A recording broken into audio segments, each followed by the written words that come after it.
The latest from the John Wick universe has officially released in theaters, called Ballerina, directed by Len Wiseman, starring Ana De Armas, Keanu Reeves, and Ian McShane. This movie is about an assassin trained in the traditions of the Ruska Roma, goes out and seeks revenge after her father's death. So we're going to talk about this movie and help you decide if this is the right movie for you to watch as a Christian.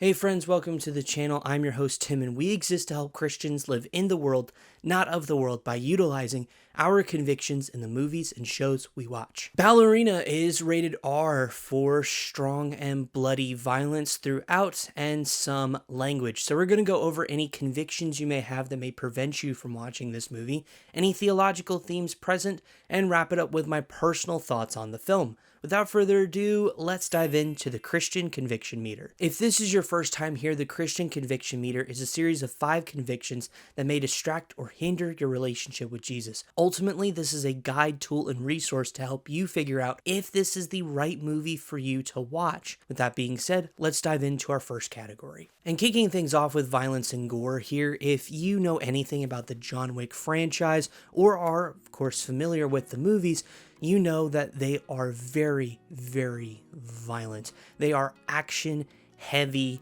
movies, and this one is absolutely no different. There's tons of hand-to-hand combat, some with the use of objects or use of fists. There's lots of knives, there's lots of guns, there's lots of blood and lots of death. There is fighting throughout this entire movie. It is crazy the amount of action that these movies pack into just around 2 hours or longer if you're John Wick Chapter 4. But in this movie, there is, of course, all the usual things you expect from the John Wick franchise with, like I mentioned, lots of combat, lots of just brutal violence, lots of sometimes even cut limbs or cuts, wounds, stabs, gunshots. Everything is contained within this movie. Of course, on top of the usual gunfighting that does take place through this movie, with of course the use of different arms, whether it's more assault rifles or shotguns or pistols, some of those things, all of which are a part of this movie.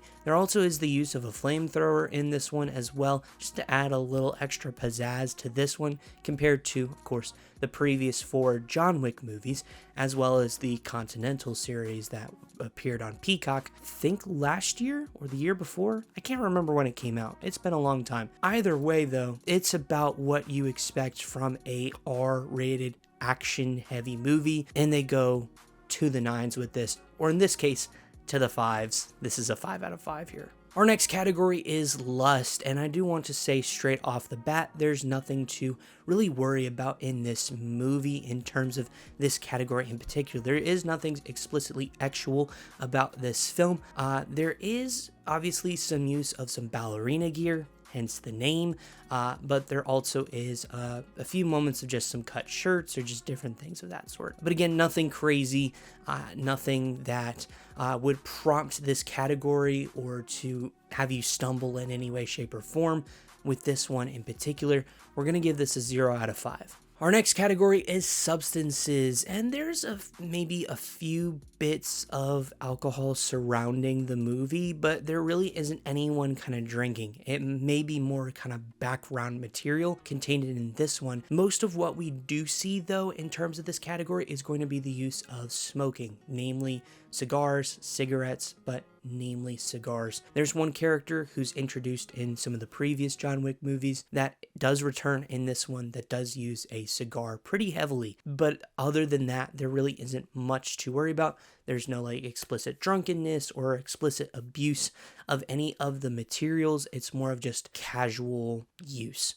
So for that sake, we're going to give this a 1 out of 5 here in the substance category. Our next category is profanity. And I will say this, surprisingly, compared to the rest of the John Wick franchise, there's not as many curse words or language used in this one compared to obviously the other ones. That being said, though, there still is the use of language. There is multiple uses of the F word. Hell is also mentioned. The PI and SH words are also referenced. I'm sure there may be some other language here, but just on the multiple uses of the F word in this one, this is also going to be a 5 out of 5 in this category. Moving on to our last category, which is intense/horror scenes. This is not a horror movie, which means there's no really horror images contained within this movie. That being said, though, all the action elements contained within this movie are not just brutal, but they also are intense. Some can be borderline creepy. It is a rated R movie, so that is something to keep in mind. They do go very brutal and very intense in these moments. There is some car chases. There's a big heavy car crash that occurs towards the front half of the movie. There is just a lot of just more emotional intensity with this film because of the nature of how our character becomes a part of this world, right? With losing her father. On top of all the things I just mentioned, there also is a scene where our lead character attempts to cauterize a wound with a heated knife. It can get pretty intense, I will say that. And of course, like I said, you have all the intense action from this movie. This is going to be another 5 out of 5 here.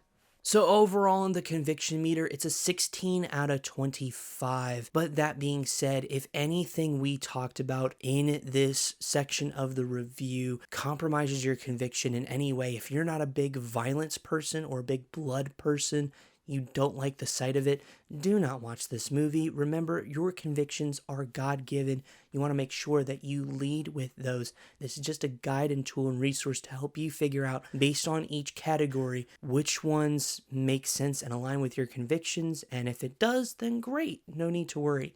But if something gives you kind of that uncomfortable feeling, or it may just go, I don't know, that is more than likely the Holy Spirit telling you, don't worry about seeing the movie. And that leads us very beautifully into our next section, as we're going to talk about some theological themes present within Ballerina. And there really isn't much at all here.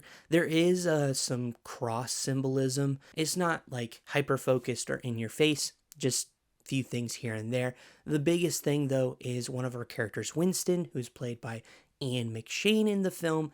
He makes a brief reference to the Garden of Eden because our lead character's name is Eve, and what she is like searching for, talking about asking for knowledge, he kind of chimes back, asking for knowledge is why we got kicked out of the Garden of Eden. Do you want to cast us away again, Eve? As kind of a subtle play at the Bible, so to speak. But again, other than that, there is nothing explicitly about Jesus, Christianity, the Bible, the church, none of that is contained within this movie because, frankly, it's a bloody action movie. And with that wrapped up, what are my thoughts on Ballerina? And honestly, it is so fun to dive back into this world once again. I forget how well built the world of John Wick is, from the different factions and the Continental and just all the things surrounding that. It's just so good, and it was so much fun diving back into this world and this universe that we have watched over a decade now. And the cool thing is we get to dive deeper into the Ruska Roma just a little bit more in this one, which was introduced in one of the previous John Wick movies. And so we get to dive deeper into that, and obviously we get to really just dive into the more Ballerina side of things that was kind of teased a little bit in one of the previous movies.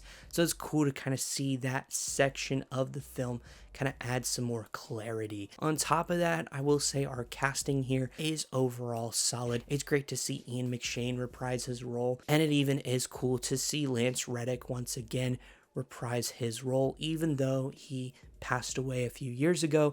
This was shot before he unfortunately passed away, and so it was really cool to see him. Ana De Armas was pretty solid in this movie. I think she carried herself well. I think she did all the stunts and all those things, and we'll talk about that a bit more in a second, are just done really, really well. And just her character, what she brought to it, was really, really good. She's very much becoming the kind of woman action star as of late. Just like Keanu before her, she doesn't have all that much dialogue in the film, although Keanu in the fourth movie still has her beat in terms of less dialogue. And speaking of Keanu Reeves, of course, I talked about him in the beginning that he's starring in the movie. It's been spoiled in trailers that he shows up in the film. I love seeing John Wick. It doesn't matter what it is. There's just something about this character for me that is just so fun to watch. And I had a big smile on my face watching Keanu Reeves back as John Wick. I did talk about the choreography briefly. Let's dive into it a bit more. And it is overall, I mean, what you expect from the John Wick movies. They are fantastic with hand-to-hand combat, gun fu sort of stuff. It's absolutely bonkers what they try to create and do that has a little bit of realism, a bit more fantasy at times, if we're being honest. But man, I mean, it's just so well done. It looks absolutely amazing in every single sequence. It is just, can be brutal at times. It can just be really solid, and it just is done so well, as you would expect from the John Wick franchise, which is what they are known for. I will say this though, it doesn't really do that much different compared to some of the other John Wick movies. There isn't like a scene that like explicitly like just wows me or something that is like,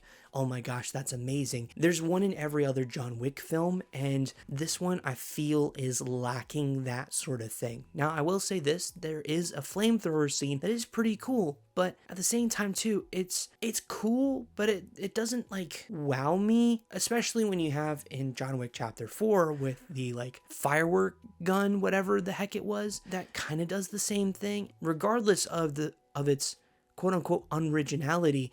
In terms of the choreography, it's still done very well, and it's still amazing, and the setting for this film adds just some unique layers to this one in particular than the previous John Wick movies. But since I talked a bit on some of my issues with the film, let's continue on with that kind of trend. This film is 2 hours and 5 minutes long, and it feels a lot longer than that. Granted, it could also be like my theater was dealing with some issues, and so there was that kind of waiting for the film, but it felt like in some areas it kind of dragged out just a little too long. And the other thing is too, is like it felt like it could have been two movies. Like they had the beginning and the back half of the film is one movie, and then the kind of origin story, so to speak, in the other part of the movie. And it felt like two movies with that, which overall can work. It just felt a little bit more noticeable for me in watching this film. But again, I do think it has some areas where it does drag just a little too long. I will say this though, it does feel very much like an insider film. What I mean by that is an insider film is you have to know the world and the story in order to enjoy the movie. So like the MCU has some moments where it can feel very insider, or just XYZ name the franchise, right? Even this last Mission Impossible could feel a little insider. This one can feel very insider. And for something that is a spin-off, I don't think you want to lean heavy on the insider side of things, because that can be an open door for someone to join into the John Wick franchise, right? If someone is a big fan of Ana De Armas and they're like, oh, I'll check this out, even though I've never seen a John Wick film, it can maybe get a little confusing where it's like, well, what's the Continental and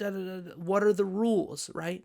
Some of these things that aren't explained that you have to watch the other movies to do. And I'm not saying that's necessarily a bad thing. It just is something that's a part of this film. And as a spin-off, I don't know if it's the right call. But even with those things, I still enjoyed the film. The action is good. The score had a tint of John Wick score, and it was done well. It had the classic house music in one scene, although I wish there was more of it. But it had the flavor and style of a John Wick movie, and that's what they needed to nail. Especially with the Continental not doing as well as it did, they needed to nail the John Wick-ness in this one. I thought they did a good job at that. Overall, I'm going to give it a solid 8 out of 10. I enjoyed this movie. Yes, it does have its flaws, but overall, it does not fully take away from my enjoyment of the movie. I kind of want more spin-offs, and I know we're getting more. I'm excited to see those when they arrive very, very soon. So it's a 16 out of 25 on the conviction meter. It's an 8 out of 10 in our review. Those are my thoughts, so let me know yours down in the comments below.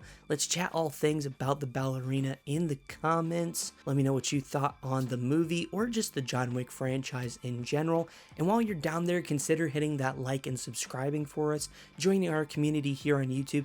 Help send us out into the algorithm and allow us to reach more Christians so they can utilize their convictions in determining whether or not certain movies are good for them to watch based on those convictions. We truly would appreciate that. And thank you so much for taking time out of your day to spend time with us here.